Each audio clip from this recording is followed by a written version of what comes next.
हज़रत अबू बकर सिद्दीक का ज़माना था तो एक शख्स मुल्क के शाम का रहने वाला, बड़ा कर्जा चढ़ गया उस पे,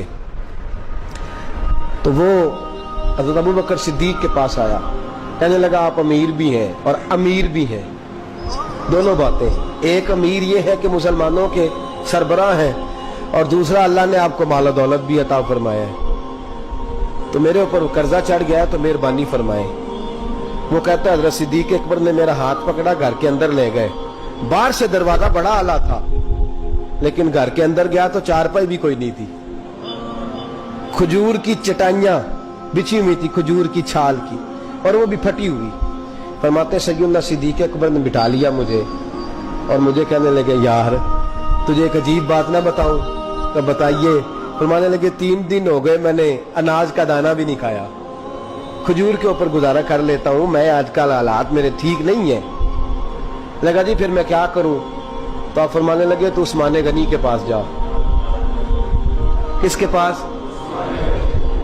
शख्स कहने लगा जी मुझे तो बहुत सारे पैसे चाहिए। तो आपने फरमाया तेरी सोच वहां खत्म होती है जहां से उस्मान की सखावत शुरू होती है। तेरी सोच वहां तू जो सोचता है ना इतने मिलेंगे, तेरी खत्म होती है सोच जहां से उस्मान की सखावत शुरू होती है। तू जा। कहने लगा जी आपका नाम लूं? फरमाया जरूरत ही नहीं पड़ेगी। कहा जी मैं जिक्र करूंगा कि मुझे अमीरुल मोमिनीन ने भेजा। फरमाया जरूरत है, सिर्फ इतना तू जाके बताना कि मैं मकरूज हूं और रसूलुल्लाह का नौकर हूं सल्लल्लाहु अलैहि, इतना बताना कि मुसलमान हूं, मुस्तफा का गुलाम, बस, और किसी इजाफे की जरूरत। कहा जी वो दलील मांगेंगे। फरमाया उस्मान खैरात करते तफ्तीशें नहीं करता, उस्मान अल्लाह की राह में देते हुए तफ्तीशें 10 रुपए देना और 100 बात सुनाना फकीर को, तुक तो नहीं ना? 10 रुपए और 100 किस्म के ताने ना दे तू मियां, चशम पोशी कर जा। तुझे किसने इजाजत दी है टटोलने की, फोलने की और क्रोधने की? ये हाल अगर तेरे साथ किया जाए, रब अगर तुझे टटोल के दे तो तेरा क्या बने? रब करीम अगर तुझे टटोल के दे के पहले बता नमाजें कितनी पड़ी है, सवेरे उठता है कि नहीं, तो तेरा क्या हाल होगा? तू टटोलता फिरता है 10 रुपए देने के लिए। हजरत उस्मान गनी की आदत नहीं। वो शख्स कहता है मैं चला गया, पूछता पुछाता दरवाजे पे पहुंचा, दरवाजे पे दस्तक दी तो हजरत उस्मान गनी के अंदर से बोलने की आवाज है, अपने बच्चों को डांट रहे हैं। कहते हैं ओ यार तुम लोग शहद के अंदर, दूध के अंदर शहद मिला के पीते हो, खर्चा थोड़ा कम करो, इतना खर्चा तुमने बढ़ा दिया है। तुम दूध के अंदर दूध भी मीठा, शहद भी मीठा, एक चीज खा लो को बीमार हो, 2-2 चीजें इस्तेमाल करते हो। कहते हैं मैंने कहा अबू बकर तो बड़ी बातें बता रहे थे, और इस किस्म के कई वाकयात उस्मान गनी के साथ हुए, वो तो बड़ी बातें बता रहे थे और ये आदमी दूध शहद से लड़ाई कर रहा है और मुझे कई हजार दिरहम चाहिए, दिनार चाहिए, मुझे दे देगा? फरमाते अब वो डांट के बाहर आए, मैं दरवाजे पे था, आते ही कहने लगे मैं आया ना तो जब मैंने अस्सलामु अलैकुम कहा तो वो समझ गए मैं मुसलमान हूं। कहते वालेकुम कहा तो पहला जुमला उन्होंने जो बोला वो उनके बड़ेपन का मुजाहरा था। कहने लगे बच्चों को एक बात समझानी थी, आने में मुझे 1.5-2 मिनट लग गए, तू दरवाजे पे खड़ा रहा, मुझे माफ कर देना। बड़े लोगों की बड़ी बातें, बड़े लोगों की बड़ी बातें, जितना बड़ा कद है उतना बड़ा इखलाक है। कहते हैं फिर उन्होंने दरवाजा खोला, मुझे बिठाया। कहते हैं मेरे लिए जो पहली चीज आई वो दूध के अंदर शहद डाल के वो लाए।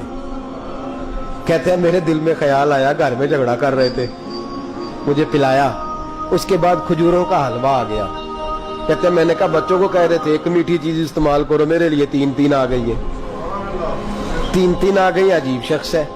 कहते हैं मैं, लेकिन अभी मेरा तसव्वुर जमा नहीं। मैंने कहा इतना तगड़ा नहीं जितना हज़रत अबू बकर ने बताया है। कहते हैं खिला पिला के ना फिर पूछने लगे कैसे आए हो, कैसे आए हो? तो कहते हैं मैंने कहा कि जनाब मैं मजबूर हूं। आज बहुत सारे लोग हैं ना जिनके पास किसी की बात सुनने का टाइम ही नहीं, कहते मोटी मोटी बात करें, आखिरी आखिरी। हजरत उस्मान गनी पूरी खिला पिला के कहने लगे कैसे आना हुआ?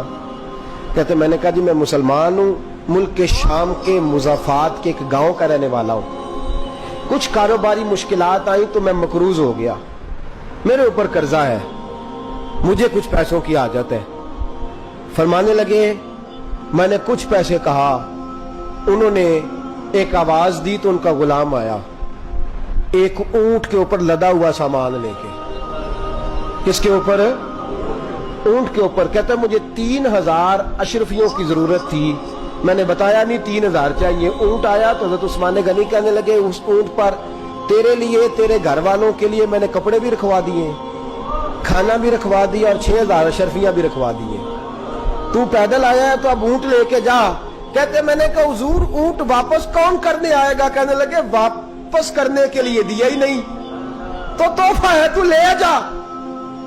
کہتے ہیں میں کہاں سے چلا تھا ڈھونڈتا اور مدینے میں آیا, اور جب مدینے میں آیا تو پھر اللہ نے جھولی بھر کے عطا فرمایا. کہتے ہیں میری آنکھوں میں آنسو آ گئے اور میں نے کہا حضور آپ نے تو میری ضرورت سے کہیں بڑھ کے نواز دیا ہے, مجھے معاف کیجئے گا.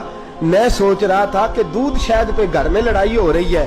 آپ فرمانے لگے رب نے جو مجھے پیسے دیے ہیں اس لیے نہیں دیے کہ میری اولادیں موج مستی کرتی پھرے, میرے مالک نے مجھے نوازا ہے تاکہ میں محمد عربی کی امت کی نوکری کروں صلی اللہ علیہ. یہ سخاوت کا حال. فرماتے میں نے نہیں بتایا کہ مجھے سیدنا صدیق اکبر نے بھیجا ہے. فرماتے میں دروازے تک گیا تو میں نے کہا شکریہ جزاک اللہ آپ کی مہربانی. تو مسکرا کے فرمانے لگے میرا شکریہ ادا نہ کر, ابو بکر صدیق کا کر. میرا نہ شکریہ ادا کر, شکریہ ابو بکر صدیق کا جس نے تجھے یہ رستہ دکھایا ہے. فرماتے میں نے کہا حضور آپ فرمایا جاؤ جاؤ جاؤ تمہارا کام ہو گیا نا, تفصیلات میں نہ جاؤ. یہ شان سخاوت سیدنا عثمان غنی رضی اللہ تعالیٰ عنہ کی.